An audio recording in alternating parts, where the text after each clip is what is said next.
Hey guys, so today I'm going to be reviewing a movie called The Rental. So The Rental came out straight to streaming a few days ago. It missed cinemas entirely. And even if this whole corona thing wasn't a thing, I still don't think it would have gone to cinemas because it just wasn't really a cinema type movie, I feel. Who knows, maybe I'm wrong. Correct me if I'm wrong, but I think it was always intending to go out straight to streaming.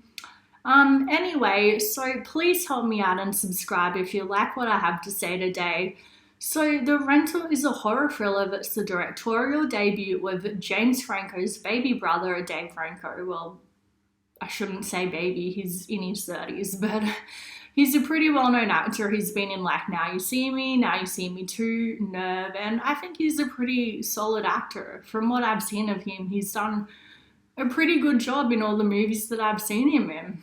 And because he's got that experience being a director, being an actor, I feel like that can translate to being a good director because you know how to motivate the people that you're working with. So the cast itself, I haven't really seen these people in anything before except for Dan Stevens, so you might know him as being the guy that played Beast in Beauty and the Beast, and when he's not playing a Disney anti-hero, he's been in The Guest, which is another thriller movie, which was actually really good. He's been in Downton Abbey, which I haven't seen a lot of, but what I did see of it, he's a pretty good actor, so I felt like Dave Franco had a lot to work with here. Like, the premise has been done to death. So it's a group of people that rent a vacation home off some guy online who they haven't met before. You know, it's been done in The Resident, 13 cameras, 14 cameras. It's a pretty common horror trope. But just because something is a common trope doesn't mean that it can't be done well. Like, think of Scream. Probably one of my favourite horror movies. It's been done a million times. Guy in a mask with a knife goes crazy. But it still brought something new to the table, so it was a really good movie. But with this, unfortunately, they just missed the mark entirely. So the main thing that I didn't like about this movie was the actual characters. In a good horror movie, you're meant to empathise with the characters. You want them to survive. You don't want the killer to get them. In this movie, I wanted the killer to get them. They were just so unlikable. Firstly, they didn't act their age. These people in their 30s, they were acting like teenagers, you know, just doing some really immature stuff.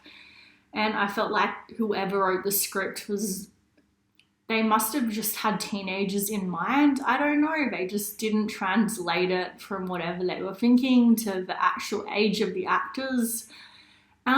So basically there's these two brothers and one of them, they both bring their girlfriends, and one of the brothers cheats on his girlfriend. Well, spoiler alert, I don't think anyone's really going to care. Anyway, so they're cheating, and automatically that makes you lose respect for them as characters.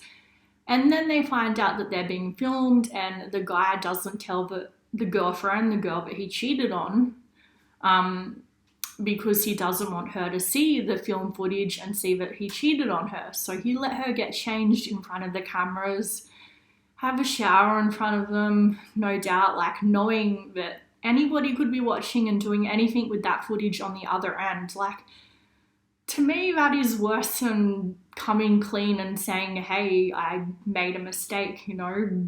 Anyway, so that automatically made me be like, yeah, the killer can get you.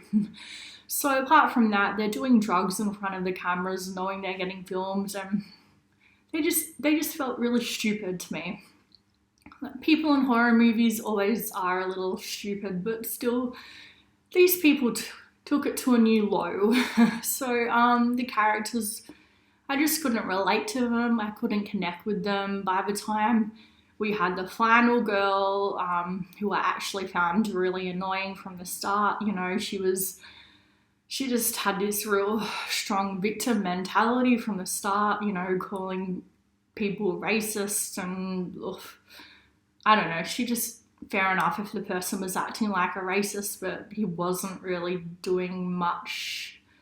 I don't know, it was a weird storyline that sort of felt like it was just there to promote something, I want to say. Anyway, I'm going to leave that alone. I don't like getting political in my reviews, but I just didn't feel like I could connect to her as a character.